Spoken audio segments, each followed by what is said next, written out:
एक चैलेंज है, आप बिना ग्राफ बनाए क्या बता सकते हो कि ये लाइन ऊपर जाएगा या फिर नीचे, एक्स एक्सिस को कहां पे कट करेगा? अगर नहीं पता है बस 10 मिनट्स आपका चाहिए। ग्राफ चैप्टर है, हमेशा के लिए आपको इजी हो जाए। शुरू करते हैं चैप्टर को। बच्चों, आज मैं आपको मैथ का सबसे इंपॉर्टेंट और सबका से इंटरेस्टिंग टॉपिक बताने वाला हूं। आपको याद रखिए, हर एक स्ट्रेट लाइन का अपना अपना आधार कार्ड होता है। आधार कार्ड, हाँ आधार कार्ड होता है। बस इस इक्वेशन का 2 नंबर पूरा चीज को कंट्रोल करता है, जो कि ए है और बी है। ये क्या बोलता है और बी क्या बोलता है। आज हम लोग सीखेंगे ए का क्या काम है और बी का काम है क्या है, और दोनों में से अगर किसी में एक को चेंज करूंगा तो ग्राफ में किस तरह वो चेंजेस आता है, किस तरह वो चेंज करता है ग्राफ को। आज मुझे एकदम गारंटी है, अगर इस टॉपिक को तुम सीख लियो ध्यान से और किसी भी बुक का और कॉपी का जरूरत नहीं होगा। क्वेश्चन देखोगे, आंसर लिखोगे, क्वेश्चन देखोगे और आंसर लिखोगे। इस तरह से बना दूंगा आपको ये क्लास के बाद। तो पूरा वीडियो ध्यान से देखिए, क्योंकि ये टॉपिक बहुत ही इंटरेस्टिंग और मार्क्स स्कोरिंग टॉपिक है एग्जाम में। अभी एक छोटा सा रिवीजन है, ठीक है। अब मेरे को बताइए, ये जो हॉरिजॉन्टल लाइन है इसे क्या बोलते हैं? X axis, very good. और ये vertical line y axis, very very good, ठीक है। अब मेरे को बताइए, ये जहां पे दोनों कट रहा है वहां पे क्या बोलता है? सर उसको ओरिजिन कहते हैं। एकदम सही आंसर। अभी ये 3 चीजें आपने आंसर दिया, ये बड़ा इंपॉर्टेंट रोल प्ले करता है, ठीक है। तो चलिए आगे बढ़ते हैं। अभी अब हम लोग सबसे पहले सीखेंगे बी का मतलब क्या है, किस तरह उसे फाइंड आउट करना है। अब मेरे को क्वेश्चन एक बोर्ड में दिया गया है, y is equal to x plus 3, ठीक है। यहाँ पे मेरे को बताइए बी का वैल्यू क्या है। सर बी मतलब सर यहाँ पे तो कुछ पता नहीं, कैसे निकालूंगा। याद रखिए, मैं आपको एक आधार कार्ड दिया था, निकालिए आपका आधार कार्ड, निकालिए। हाँ निकाले ना, हाँ। तो ये अब मेरे को बताइए बी का वैल्यू कितना होगा। सर हाँ सर, बी का वैल्यू सर 3 होगा। एक्सलेंट एक्सलेंट, एकदम मतलब माइंड ब्लोइंग। आप जो आंसर्स दे रहे हैं एकदम बहुत अच्छा आंसर दे रहे हैं, ठीक है। तो बी का वैल्यू आएगा मेरा 3 आ जाएगा, वेरी गुड। अभी इन केस ये एक स्ट्रेट लाइन है, ये बात समझिएगा, ठीक है ठीक है। तो अभी अगर सोचिए मैं एक्स का वैल्यू 0 पुट कर देता हूँ। फॉर एग्जाम्पल एक्स का वैल्यू 0 पुट कर देता हूँ, ठीक है। इफ एक्स इक्वल टू 0, ठीक है। तो इसमें अगर मैं पुट कर दूँ, यही दिया ना क्वेश्चन में, हाँ। तो क्या हो जाएगा sir, y is equal to 0 plus 3, sir y हो जाएगा आपका 3।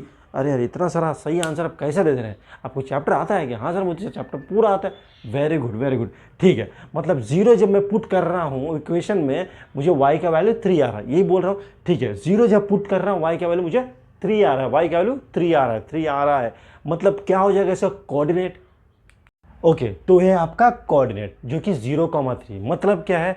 मतलब ये जो लाइन है आपका y3 से होते हुए जाएगा। मतलब सर, तो मुझे वैल्यू मिला है 0,3। इसका मतलब क्या बोलता है, जो लाइन जो जाएगा आपका y इक्वल टू 3 से होते हुए जाएगा। सो देखिए कुछ इस तरह, देखिए वो लाइन जा रहा है आपको 3 से, देखो y पॉजिटिव ना 3, सो लाइन का नाम है y equal to x plus 3। तो मतलब क्या है, मतलब आपका क्या वैल्यू हो रहा है यहाँ पे? एक वैल्यू है जो y एक्सिस से पास हो रहा है, जबकि x एक्सिस उस पर 0 है। तो यहां से क्या समझ में आ रहा? तो b हमेशा हमें बताता है कि लाइन कहां से कट हो रहा है, कहां से कट हो रहा है, या फिर बोल दीजिए y को कहां वो कट करता है। तो समझ में आ गया b का क्या इंपॉर्टेंस है। इसीलिए b को y इंटरसेप्ट भी कहा जाता है, ठीक है। तो यहां पे b भी लिख दीजिए, ठीक है। अब एक क्वेश्चन दिया गया है, ठीक है, ये क्वेश्चन दिया गया है, तो सेम आपको b निकालना पड़ेगा। तो अगर मैं देखूंगा तो b आ जाएगा सर, b मेरा वैल्यू आ जाएगा सर -2, वेरी गुड। अगर वही मैं x को 0 पुट कर दूंगा सेम प्रोसेस से, तो y is equal to 3 into 0, so 3 into 0 -2, so y equal to आ गया आपका -2।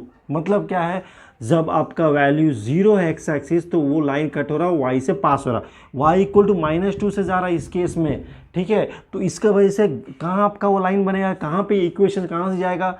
तो सर b बताता है y इंटरसेप्ट, मतलब b बताता है कि लाइन कहाँ y एक्सिस काटेगा।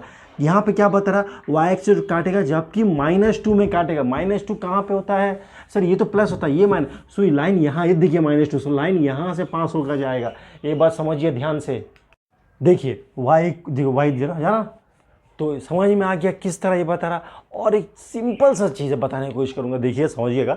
इसी में यहाँ पे देखिए, जब ये वैल्यू आपका, ये वैल्यू जब 3 आया, ठीक है, तो देखिए लाइन पॉजिटिव तरफ था, ऊपर था, ओरिजिन के ऊपर है। लेकिन जब माइनस में आ गया y, वही लाइन नीचे आ गया, ठीक है। मतलब पॉजिटिव वैल्यू भी आ रहा है, नेगेटिव वैल्यू में आपका ग्राफ ऊपर नीचे हो रहा है, स्ट्रेट लाइन, ठीक है। लेकिन याद रखिए बी आपका बताता है कि वाई एक्सिस को वो कहाँ कट करेगा। समझ में आ रहा है? Very good. सो अब मेरे को बताइए ये वाई एक्सिस को कहाँ कट करेगा।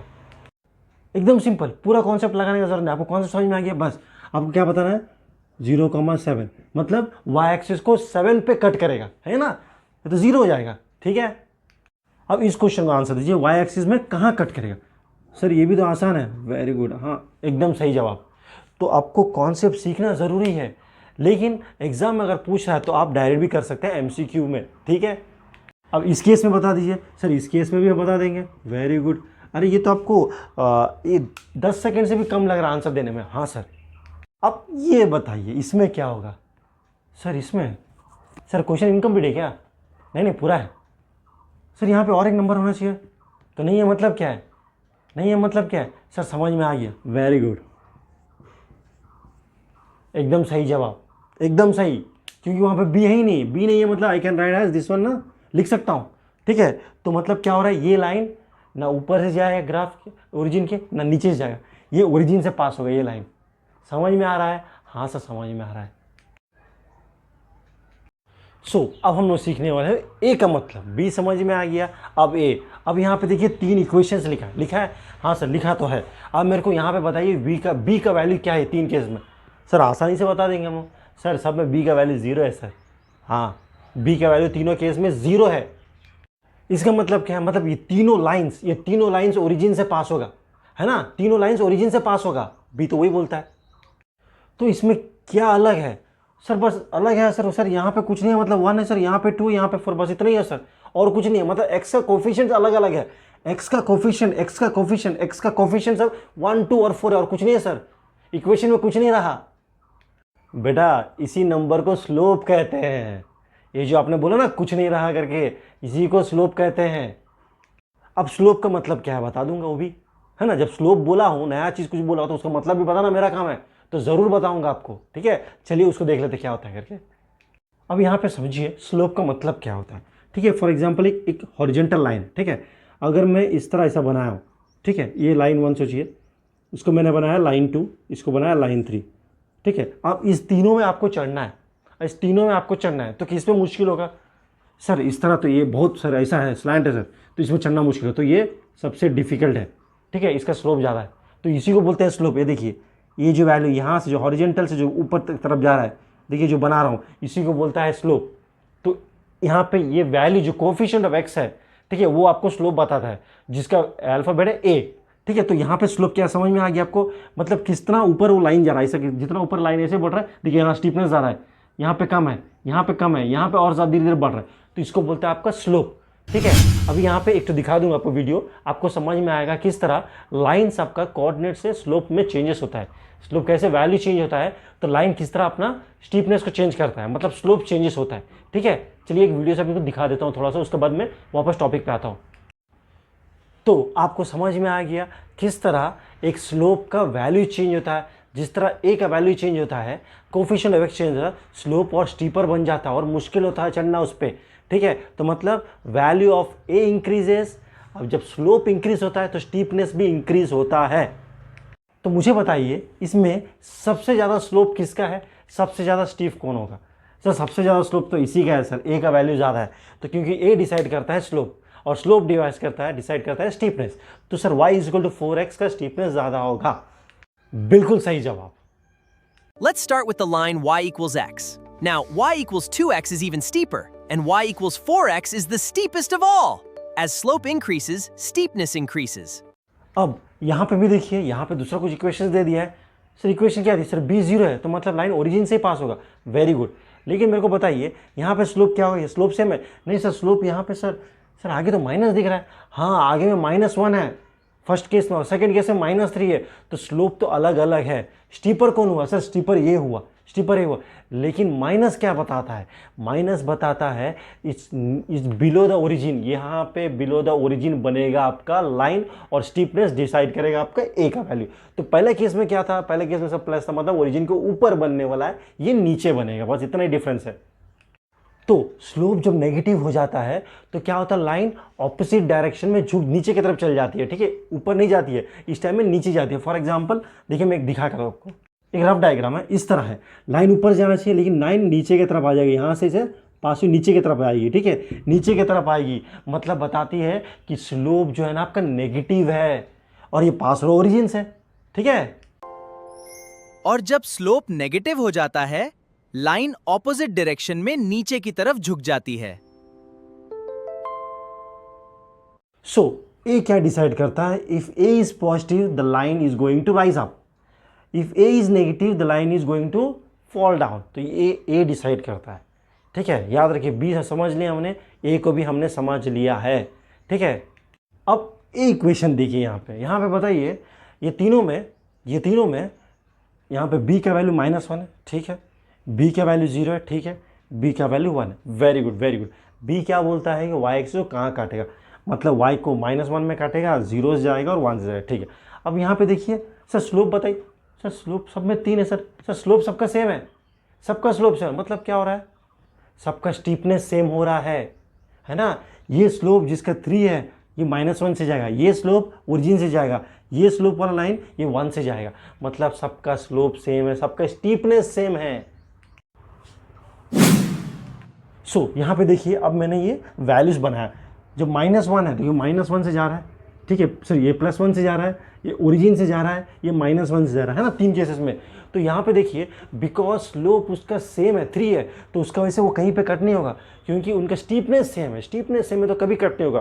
तो यहाँ से हम लोग एक चीज़ समझ में आया, अगर मेरा स्लोप सेम होता है तो लाइन तीनों या पे 4 या 5 जितना भी वो पैरेलल आने वाला है। If the slope is same, y का वैल्यू मैटर नहीं करता, वाई बताता है बस वाई एक्सिस को कहाँ काटेगा, ठीक है, बस ए बताता है आपका स्टीपनेस की अगर सेम है तो they are going to be parallel.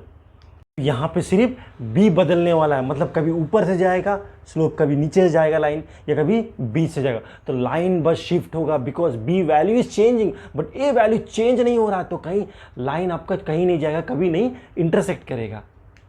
अब मेरे को बताइए इस दोनों में क्या सेम है, सर दोनों में बी सेम है सर, वेरी गुड, मतलब दोनों लाइन एक ही पॉइंट पे कट करेगा, कहाँ पे सर, वाई को 4 में कट करेगा, ठीक है। और क्या स्लोप, सर स्लोप दोनों का अलग है, मतलब ये पैरेलल नहीं होगा, एक का स्लोप 2 है जबकि एक स्लोप का स्लोप 5 है, और आपने बताया अगर स्लोप सेम नहीं है so they are not going to be parallel, ये पैरेलल नहीं होगा, ये कहीं कटेगा, ठीक है। लेकिन बी का वैल्यू सेम, मतलब क्या बताता है, दोनों लाइन 4 से ही जाएगा, ठीक है।